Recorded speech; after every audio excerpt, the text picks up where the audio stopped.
And I Okay. started off producing theater and then went into doing film. And I did like a web series as well. I did a couple of them. And so my world generally has been scripted narrative pieces. Okay. And so, with that being said, for me, when Okay. it came to doing a documentary, I just automatically was like, oh, I want some scripted parts in it too. I was like, oh. So it came really naturally for me. Okay. So I just really wanted to incorporate those, and then I love art all around, and so I wanted to throw poetry in it, and I was like, I want dancers, I want everything, and I had to scale it back a little bit, but there is still a little bit, we have a little bit of poetry in there, that works really well, and so yeah, I also had another movie idea, which hasn't been fully developed yet, which I still plan to work on. And this concept came way before Betrayal of a Nation was even thought of. And Okay. that idea was also the scripted element with some documentary components to it. And so I Okay. think when I decided to do Betrayal of a Nation, that idea was already there. So it was like, okay, I'm going to put it in this documentary. It's going to be a movie-mentary, I called it at the time. Okay. So, That's awesome. yeah. That's awesome. And so let's. I want to bring up something. So you had a 6-part series, and so and the thing is with that, it was like I look at it as like complimentary to the film, but also it was powerful based on like having powerful conversations within our culture. What made you decide to do that? Like in the midst of waiting on your film to be distributed and everything, what made you decide to do that 6-part series? Well, I had timed it out because I knew that there was 6 weeks to the release of the film. Okay. Um, and so the way that I split it up was I wanted to actually cover topics that were covered in the documentary. Hmm. Um, and because, it's a 2 hour film, you can't discuss everything. Absolutely. So I wanted to tackle things and ask experts questions, that you don't necessarily hear about in the documentary. And so that's where the idea came from. And it would just, we wanted to build an audience and have people understand that, these topics are really important, especially if we want to be progressive as a people and as a nation. And so it was just a way to give the audience a little taste of what was to come in the documentary. Okay. Okay. That's perfect. It's and perfect way to do it and execute it. I love the thinking and the thought out plan there. Um, so what's next? Well, I know you said you had a project in mind that was before Betrayal of a Nation. Um, I would imagine you're going to take some time to kind of just take in the response to this after it gets released. But like, how quickly do you expect to get back to work on the next thing that's coming? Ooh, okay. So when I say that working on Betrayal of a Nation was a 4 year journey, Mm-hmm. that is not an understatement. I would wake up and I'll be on a computer like this editing, and then I'll go and get something to eat. Sometimes I would forget to eat, and Mm-hmm. then I'm back on the computer or I'm back on the camera. Like I ate, slept, breathed this documentary. I didn't have much of a social life. For the most part, I sacrificed a lot because I felt like if I could be hanging out, I could be getting this film done. A Yeah. lot of people are counting on me to complete this project, and so for me, I do want a vacation. um, Even if that vacation just means staying at home for a few weeks and just doing nothing. Mm-hmm. And I have to really teach myself how to do nothing. It's not easy to do, and so I am eager about future projects, future endeavors, and I speak with my co-producer Trina. She was on the show with me last Yeah. time. We did this in 2018, and we have a book of ideas, with projects that we actually plan to pitch to some networks. Okay. And so we're working on that and getting our pitch deck together and all that. And we actually have a YouTube channel that we're going to be launching soon, catered to the independent filmmaker. Um, and so that's what's next. And I think I told her, I said, like, listen, I said, let's just try to take a 2 week break when all this calms down before we get back up and going. Yeah. And she was like, you know what, that sounds pretty good. So hopefully 2 weeks is enough of a break, but that's what's in store. Okay, 2 weeks. I understand that. I think I've told you, like, when we started talking back, like, I've gotten into filmmaking. I actually released my first short film. It actually won a film festival for short films, which is just blew my mind. But like, so I Congrats. yeah, it's crazy. And so I never knew that I had, like, the last time we did this. I don't even think my podcast was video at that point. My first camera literally just to do promos for my podcast, and I just fell in love with it. And I started, like, researching and doing all this stuff. And now I'm working with the writer on the next short film. But I know what that release, after releasing my first one, I don't know if it was a mix between excitement, worry, concern of how people were gonna take it, but like, my body shut down on me for like 2 days. Like, I literally I couldn't leave the house. I could not. And so I could only imagine doing it on this scale. And like, you preparing to launch something for indie filmmakers could be huge, especially at a time where, we see our stories are being told more. We get a lot of people getting first look deals, whether it's, Donald Glover just got his first look deal with Amazon. You said Avra and Shonda Rhimes got their deals over in Netflix. Do you feel like, with the rise of these bigger platforms wanting to tell our stories, do you see the interest in black stories also rising from non blacks? Because that's the question. Do you see it rising there? Go ahead. So I will say this, okay? Okay. Because once uh, George Floyd and Ahmaud Arbery and Breonna Taylor, once their stories were in the forefront and people started to galvanize and come together and started protesting Mm-hmm. all across the nation, and on a global level as well, you notice these companies started to now include like a Black Lives Matter type of content. Like, there's a Black Definitely. Lives section on Netflix and Amazon, and I think Hulu. Like, all of them have adapted that, Mm-hmm. and they're grouping all the Black content for people, for folks to watch and Definitely. educate themselves. And I had two thoughts about it. At first, I was just like, okay, this is interesting. Let's see how this goes.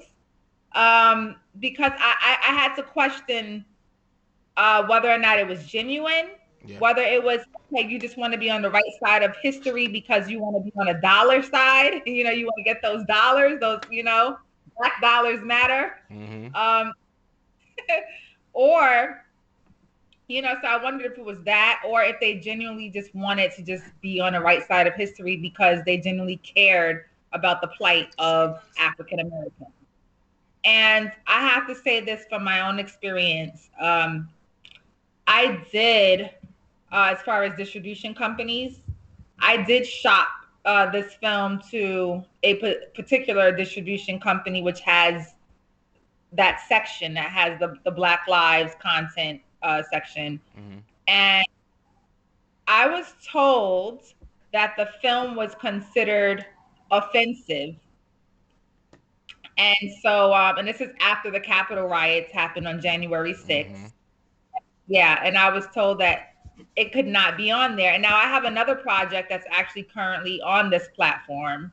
But this one, I was told it's it doesn't meet their criteria because it's offensive content. And I wrote them back and I said, well, what's offensive about it? Because I went down their list. I'm like, there's no nudity, there's no beheading. So like, what is offensive about this? And they just responded back by sending me yet another link that I could click on that will direct me to what they consider offensive content. And yeah. And so all I could do is speculate and say, okay, is it because I'm putting America on trial and the riots just happened and they Mm-hmm. don't want people to start getting any ideas? Yeah. Or what? But it made me feel like these are the gatekeepers for Black content. When you have a piece that is really educational, and all I'm doing is telling history as it is. I'm Mm-hmm. telling history and connecting the government. Okay, and this is research that I've done. There's nothing fabricated about it, so it's no defamation there. I'm just saying this is what our government has done. This is our history. That's American history. And so it was just interesting to me, the fact that they could take something like this and say, okay, we can't have this content on our platform. And it made me wonder, okay, well, the things that are on your platform, so does it have to be molded to your concept of what Black content should be? Mm. Yeah. Right? Not letting Black people tell their Black stories. You're censoring how much of the story they actually tell in order to have it on your platform. And that to me is just whack. Yeah. The thing for me, and while it was a great documentary, I don't know if you've seen it, but it's Don't Fuck with Cats. It's on Netflix, right? And so when I see it, it was this guy, he murdered a cat live on the internet, and when I saw the way that people got upset at a animal being murdered on TV, and like they made a whole documentary. There was like this whole group, Facebook group, that was put together to find this guy, and it's like when there's a cap being told on on the way that we can tell our stories, and that we can't tell it from certain perspectives and calling certain shit out, but yet we have that type of content out there. It's really upsetting to me, because it's like, why can't we, why do our stories have to be told with these lenses that make it easily acceptable to other people and other races? Why can't we just tell our stories and then let the chips fall where they may? Right, absolutely. So Absolutely. it's wild, and it's crazy, and it's always going to be upsetting, because it's and I get when, if somebody makes something that is clearly just made to entice, but the last 4 years of stuff that we've had, it's just like, why can't we tell our stories? What's wrong with putting America on trial? If after the last 4 years people don't see that America probably needs to be put on trial, then you just don't want to see it. Like that's the only thing that I can take from it. Right. It's that you don't want to see it, and you don't want the masses to see it, Hmm. because you don't want to spark ideas. You don't Yeah. want to spark conversation and ideas, which makes me think, okay, do you want to uphold white supremacy? Is that what it is? Because what's the worst that can happen from people watching this that are non-black? Hmm. Right? Okay. They get an education, maybe they'll have some empathy, maybe they'll join the movement for black and brown liberation, right? Yeah. And so why not show it? Why not have it on your platform? Yeah. You think people are going to be offended by it, but who's going to be offended by it other than what, the Trump supporters, that audience? Yeah. And if Yeah. that's the case, they'll be offended by anything that's black content. So I mean, let us have our stories, and don't gatekeep. And it's easier for me. I could say it, but that's what they're doing. And I think that it's really important for us as a community to have our own platforms, so then that way we can be our own gatekeepers, and we can make sure that the stories that need to get through, and that we really have these important black educational stories told. Because if we leave it up to other people that aren't African American, I'm sorry to say that they don't understand our plight to Yeah. the extent that you know to the extent that we have been harmed. And so I feel like you can't really expect them to at the same time, because they only know the life that they live, and when you live that non-black life, it's easy to just disregard and dismiss us, and dismissing our stories is dismissing us at large. I couldn't have said that any better myself, and that's just the sad reality of being African American in this country.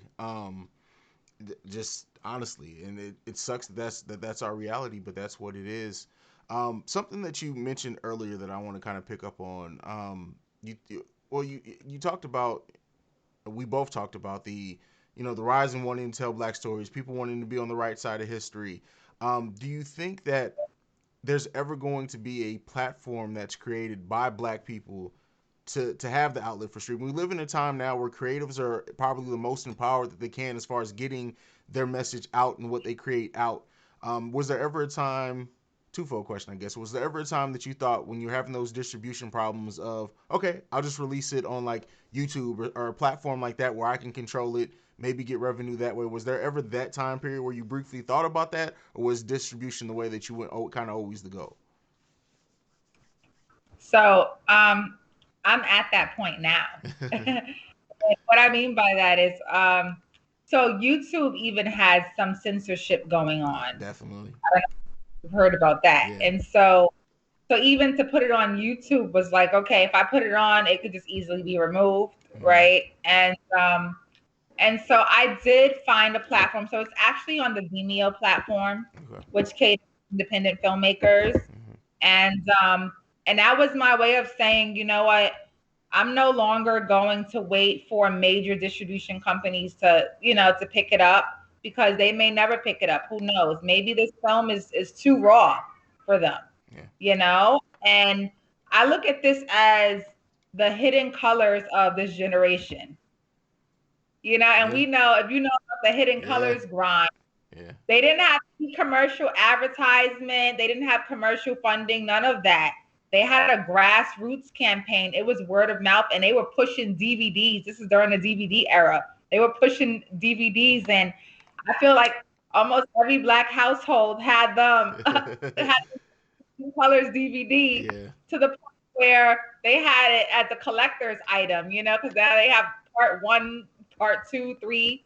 I think they're up to 5 now. Wow. And so, yeah, I look at it like that, to say that if you are, a person of color, if you're African American, then this is something that you would want to watch. This is something that you would, want to have in your home. Right now, it's available for rent.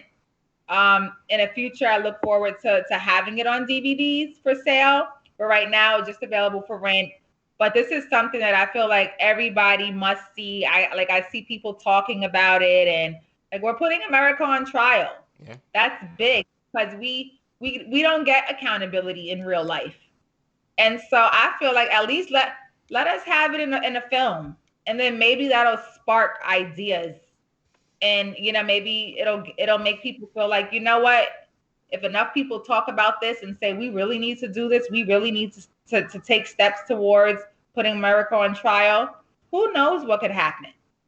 Or maybe what will happen is we'll just all come together and say, you know what, this system was designed to oppress us from the very beginning. And we'll say, you know what, let's do away with the system. Let's do something else. Let's figure it out and figure out what that something else is. But this right here, it ain't working for us. True words have not been spoken. That's period. What? So when you originally, the concept of this originally started 4 years ago. Over the course of that time, we've had basically 2 summers and a pandemic. And even during that, we got black people, black men being completely attacked, black women being attacked and shot unjustly. That's not even to mention the black trans women who are attacked and murdered as well at a disproportionate rate. And so the awareness of this stuff is at an all-time high. At any point in making this and after the completion, did you get to include everything that you wanted to include? How did that adjustment go, like, during it? Because where we were as a country when you started this idea to where we are now has gone through so many changes and awareness and positive changes that I'm sure that creative gene got like, okay, well, now we can add this. What did you think? Oh, well, I got to tell you, when I first started, I actually wanted to cover everything. And it was to the point where I couldn't keep up, because, under the Trump administration, every time you turn around, it was something new and bizarre happening, whether it was, his immigration policies, Mm-hmm. healthcare, everything. And so when I first started the documentary, I had my concepts and my topics and things that I wanted to cover. And as I started pursuing those interviews to cover these things started changing up quickly, and then I felt like I had to keep going back and changing things in the documentary. And I even redid a couple of interviews because things had changed. Okay. So, and so as, time progressed, it got to the point where I realized this documentary may never be completed if I don't nip it in the bud and just, decide on exactly what's going to be in it. But if I keep trying to change things to be up to date and to be, to be current and up to date, it'll never be finished. And so what I ended up doing was a lot of sections ended up not making the final cut. Okay. And I had sections on education, healthcare, immigration, all those things did not make the cut. And and I decided, I said, you know what, for everything that didn't make the cut, I can have a series and add those things in, because truthfully, everything could really be its own episode. Yeah. Every single topic. Yeah. You could have several seasons of the injustices that we have faced at the hands of the government, and it could live on. And so I just had to say, okay, what are the things that are the most prominent that we should discuss and charge America with for now? And that's when, I decided to tackle, okay, you got to start with the land, slavery, right, into Jim Crow. Like, you can't ignore those things. You cannot not acknowledge that. Yeah. I felt like it was important to talk about Black Wall Street, because that was a time where we had our own, and I want people to know this. Like, we were doing great. We had our own. We built our own from scratch. Yeah. And then, things happened, and people will say, okay, you had the angry whites nearby coming and, starting this riot. But people don't know which aspects of the government, how the government played its part into this as well. And so I felt like it was important to highlight that. I wanted to talk about the Tuskegee Experiment, because that is, I feel like a lot of us till this day, we do not trust doctors. Yeah. And when you think about where we're at today, Black women, we suffer the most when it comes to, getting health care, proper health care. And now you have this COVID thing going. You have this COVID vaccine that's out. And a lot of us are skeptical about that as well, because historically we don't have good references when it comes to the government dealing with our health care. Yeah.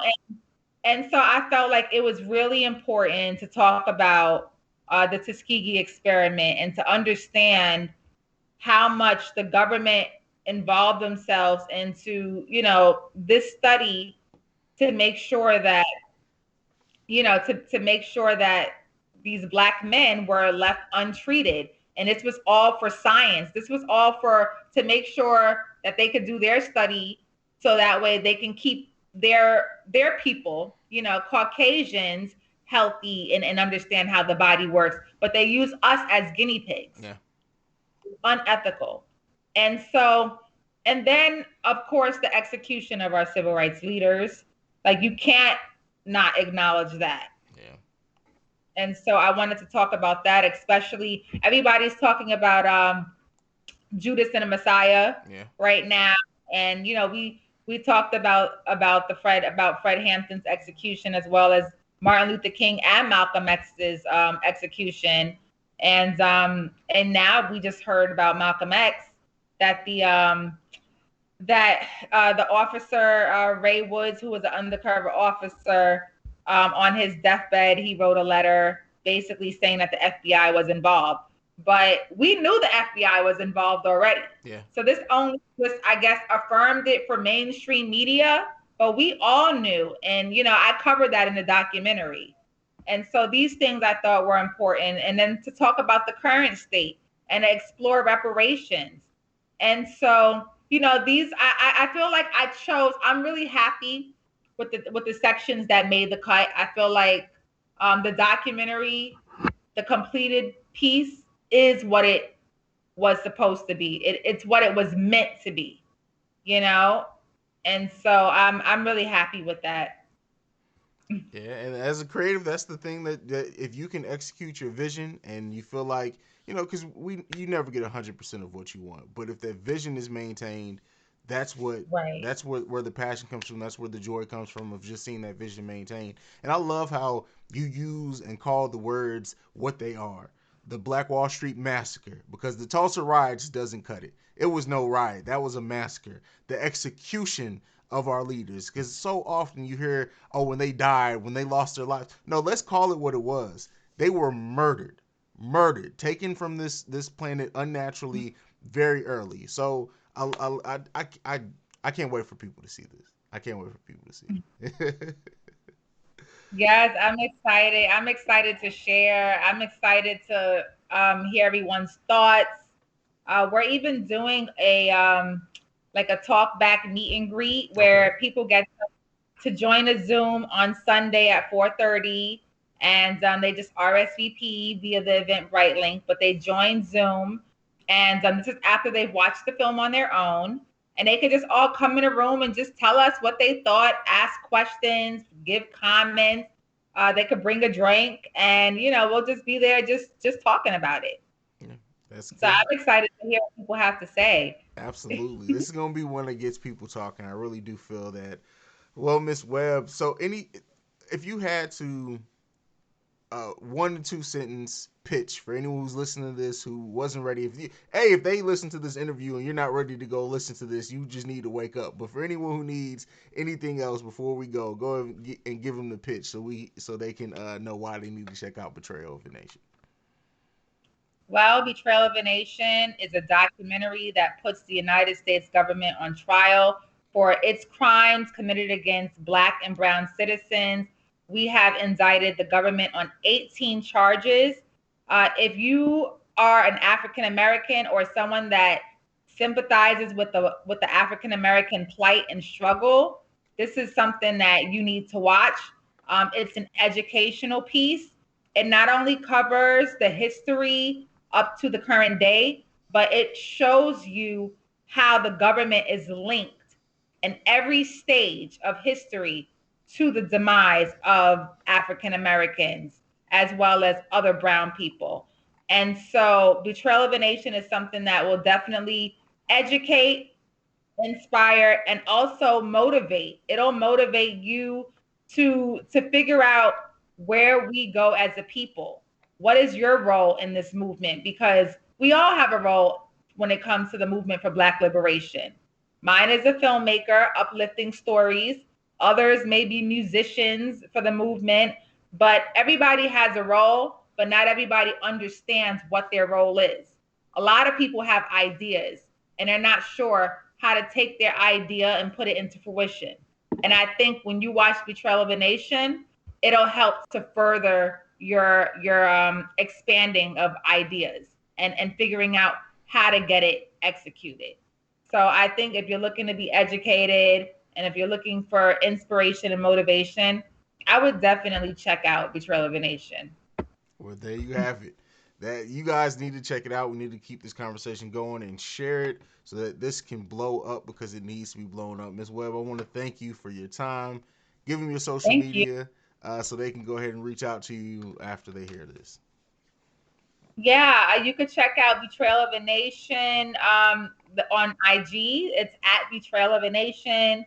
Same thing on Facebook, Betrayal of a Nation.